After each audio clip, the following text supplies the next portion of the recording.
दिन आपका सहयोग मिला। इन 7 दिनों में हमने सुबह 10 बजे से लेकर के और शाम को 7-8 बजे तक जिस प्रकार एक जैसा गुरुजी ने कहा कि सहकारिता का मतलब है कॉपरेशन, एक परिवार का भाव, एक आत्मीयता का भाव, और जिस भाव के साथ प्रधानमंत्री जी ने आज इस भारत को कहीं ना कहीं विश्व का सिरमौर बना करके रखा है, और इसी भाव के कारण आज भारत का डंका पूरी दुनिया में बज रहा है। और मैं गर्व और फक्र के साथ कह सकता हूं कि ये जो विभाग है, सहकारिता विभाग, माननीय प्रधानमंत्री जी ने अपने जो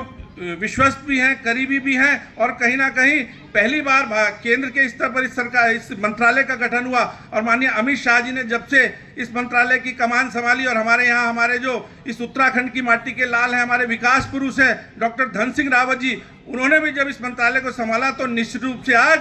इस उत्तराखंड के कोने कोने में जहाँ हमारी पैक्स का कंप्यूटराइजेशन हुआ है, वहीं कहीं ना कहीं हर आदमी को ये लगता है कि आज सहकारिता से जुड़ा हुआ कोई भी क्षेत्र हो, उससे मुझे लाभ मिलने वाला है, उससे मुझे लाभ मिल रहा है। मैं प्रत्यक्ष उस चीज़ को कहीं ना कहीं उस रूप में महसूस कर पा रहा हूँ, चाहे बात स्वरोजगार की हो, चाहे बात 0% पे ऋण देने की हो, चाहे हमारे उपभोक्ता भंडार की दुकानें हो, चाहे हमारे खाद की बात हो, चाहे हमारे बीज की बात हो, हर विषय जो किसानों से या आम व्यक्ति से जुड़ा है, हमारे स्वयं सहायता समूह महिलाओं के, उन सब में हमारे इस सहकारिता विभाग ने एक कदम आगे बढ़ करके, जो हमारे युवा मुख्यमंत्री हैं माननीय पुष्कर सिंह धामी जी, उनकी जो थीम है, उनकी जो सोच है, उनका जो विजन है, उनका जो मिशन है, उसको आगे रखते हुए इस विभाग को आगे बढ़ाने का काम किया है। तो निश्चित रूप से मैं इस मेले के सभी आयोजकों को, और विशेषकर जो मेला समिति में, चूंकि मैं भी था, सुशील त्यागी जी भी थे और प्रदीप चौधरी जी भी थे, हम लोग दिन में कहीं भी व्यस्त रहते हो, लेकिन रोज रात को एक बार जरूर बातचीत करते थे और रात को तय करते थे कि अगले दिन हमारा क्या डे प्लान होगा। तो सुशील त्यागी जी